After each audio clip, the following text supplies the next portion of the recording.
Lecture Prospectives. Sommes-nous à l'aube d'un nouveau Sykes-Picot entre l'Iran et Israël? La guerre entre l'Iran et Israël ne durera pas plus de 20 jours. Il ne s'agit pas d'une guerre existentielle, mais d'une guerre tactique, limitée dans le temps et dans son ampleur, dont le rythme est contrôlé par les ordres directs des Américains.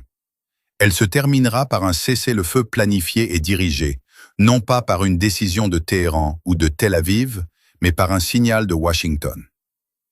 Après la fumée, un accord de paix imposé, non négocié. La guerre n'est qu'un prélude, et les armes ne sont que des signatures. L'objectif n'est pas la destruction, mais plutôt la redéfinition de l'influence au Moyen-Orient. Le conflit culminera avec un nouvel accord de paix, non pas du style de Camp David ou d'Oslo, mais plutôt un accord de partenariat stratégique.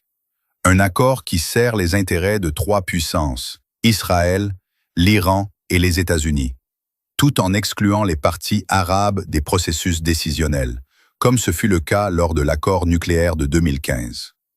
Terme possible de l'accord. La logique du double gagnant.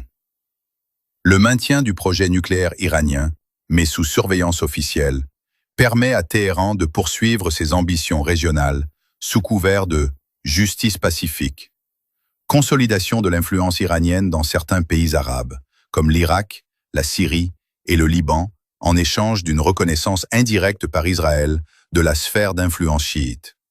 Conclusion d'un traité de paix permanent entre l'Iran et Israël, sous l'égide des États-Unis, sous le couvert de la stabilité au Moyen-Orient, qui constitue en réalité un partage d'influence plutôt qu'une stabilité. L'engagement iranien à mettre fin à tout soutien direct ou indirect à la résistance palestinienne, en particulier au Hamas et au djihad islamique, en échange de la levée de certaines sanctions économiques et d'une normalisation politique partielle avec l'Occident. Établir une nouvelle carte sécuritaire, dans laquelle certains pays arabes deviennent une zone tampon, dépourvue de tout projet de résistance, sous prétexte de neutralité et de stabilité.